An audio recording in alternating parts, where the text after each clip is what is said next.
இந்த படத்தை எடுத்து முடிக்கிறதுக்கு மாபெரும் போராட்டத்துல இந்த படத்துல 24 மணி நேரம் ஒரு நடிகனா மட்டும் இல்லாமல் விஜய் சத்யா இந்த படத்தை ஒரு தயாரிப்பாளரா இன்னைக்கு வரைக்கும் சுமந்துக்கிட்டு போறாரு. ரிலீஸ்க்கு அப்புறமும் சுமக்கணும், ரிலீஸ்க்கு அதை முடிச்சும் சுமக்கணும். ஏன்னா அதனுடைய வலிகள் ஒவ்வொரு நாளும் அந்த பணத்தை போட்டு போட்டு படத்தை வருமானு தெரியாம ஒரு நடிகனா பணம் வாங்கிட்டு ஜாலியா சுத்துறத விட்டுட்டு ஒரு தமிழ் சினிமால ஒரு படைப்பை தன்னை ஹீரோ வச்சு எடுக்கிற படத்தை தான் வெளியே கொண்டு வரணும்னு போராடக்கூடிய இப்படிப்பட்ட ஹீரோகள்லாம் இருந்தாங்கன்னா தமிழ் சினிமா உச்சத்தில் இருக்கும். தயாரிப்பாளர்கள் வந்து நிம்மதியா படுத்து தூங்கலாம். இப்ப தயாரிப்பாளர் யாருமே நிம்மதியா தூங்கல. எனக்கு தெரிஞ்ச ஒரு 6 மாசமா யாருமே நிம்மதியா தூங்கல.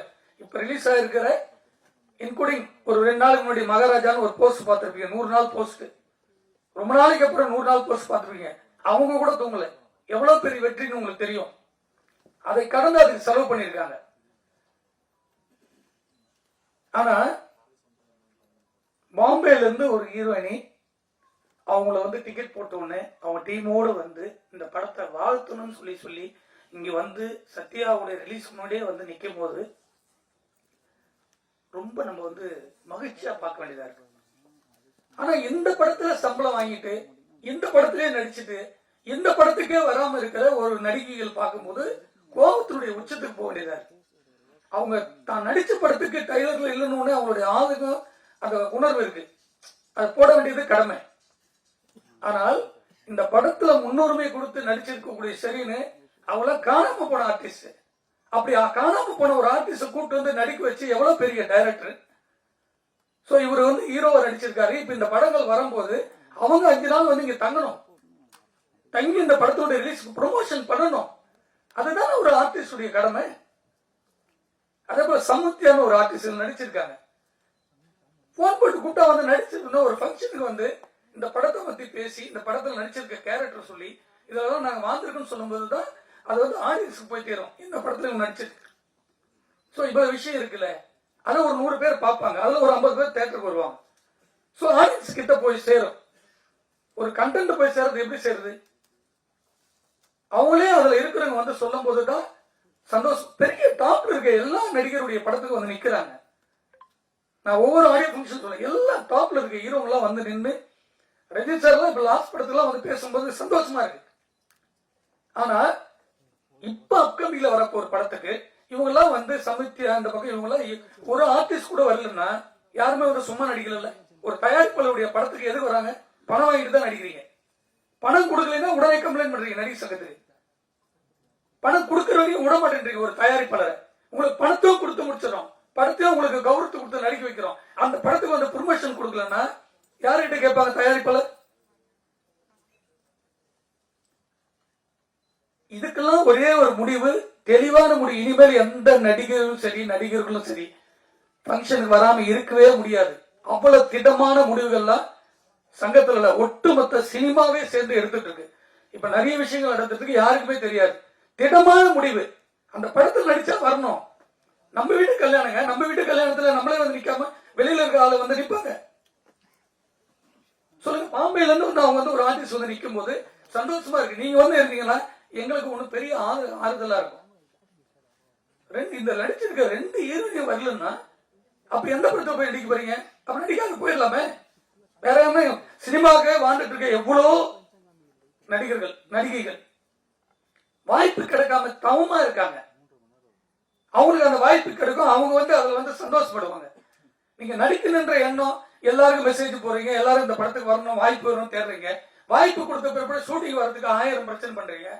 ஷூட்டிங்ல வந்தா கேரவன் வேணும், இது வேணும், ஸ்டார் ஹோட்டல் தான் நீங்க டிசைட் பண்றீங்க. இதெல்லாம் அரேஞ்ச் பண்ணி கொடுத்தாலும் படத்துல வந்து ப்ரொமோஷன் ஆடியோல இருந்து ரிலீஸ் வந்து நிக்க மாட்டீங்க. அப்ப யாருக்கிட்ட சொன்னோம்? உங்களுக்கே அக்கல் இல்லாத சினிமால நீங்க எதுக்கு நடிக்க வரீங்க? அப்போ சினிமான்றது ஒரு பொக்கிஷம். கலையா நேசிச்சுவாங்க. இந்த படத்தை எதுக்கு சுமந்து ஓடுறாரு? இவ்வளவு படங்கள் போட்டிக்கு முன்னாடி நீங்க தில்ராஜா வந்து நிக்குதுன்னா அந்த படத்தை பார்க்கும்போது சாங்ல அவ்வளவு அழகா இருக்கு. இதுக்கெல்லாம் ஒரு திடமான முடிவை தயாரிப்பாளர் சங்கம் எங்க அண்ணா இருக்காரு ராஜண்ணன், அவர் நிறைய விஷயத்த எல்லாத்தையும் பேசுறாரு ஓப்பனா. ஒவ்வொரு படத்துக்கு நிக்கிறார். சின்ன படத்துக்கு அவர்னா எதிர்பார்த்தா வந்து நிக்கிறாரு. அவர் நிம்மதியா வீட்டுல இருக்கலாம், தூங்கிட்டு இருக்கலாம். எதுக்கு வர்றாரு? சினிமாவை இந்த கலையை நேசிச்சு நேசிச்சு இந்த சினிமா தான் நம்மளுக்கு சோறு போடுன்ற ஒரு ஆதங்கமும் அன்பும் தான் இங்க வந்து நிக்கிறார்.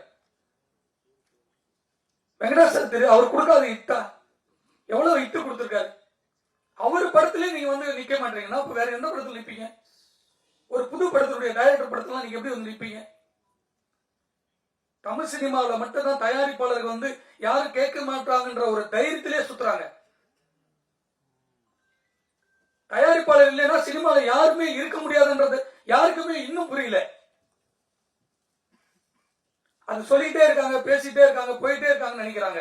எல்லாத்துக்கும் ஒரே முடிதான். ஒரு ஸ்ட்ரைக்ல ஒரு லட்சம் பேர் சாப்பாடு இல்லாம அலைவாங்க சினிமால. அந்த சூழ்நிலை உருவாக்கிட்டு இருக்கு சினிமாவுக்கு. ஒவ்வொரு தயாரிப்பும் வெள்ளிக்கிழமை ரிலீஸ் பண்ணி எல்லாத்தையும் வித்து போட்டுட்டே இருக்காங்க. அதெல்லாம் போனா கூட பரவாயில்ல. அந்த படம் ரிலீஸ் போது ஒட்டுமொத்த இண்டஸ்ட்ரி அதை நடிச்சிருக்க டெக்னீஷியன் வந்து நிக்கும் போது ஸ்டேஜ்ல அந்த படத்துக்கு வந்து ஒரு ஹாப்பியா இருக்கும். நான் விட்டுட்டு 2 கோடி 3 கோடி போனா பரவாயில்ல, என்னுடைய படத்துக்கான ஆறுதல் நாங்க நிக்கணும்ல. ஒரு 20 நாள் 30 நாள் 40 நாள் கான்செப்ட் நடிக்கிறீங்க.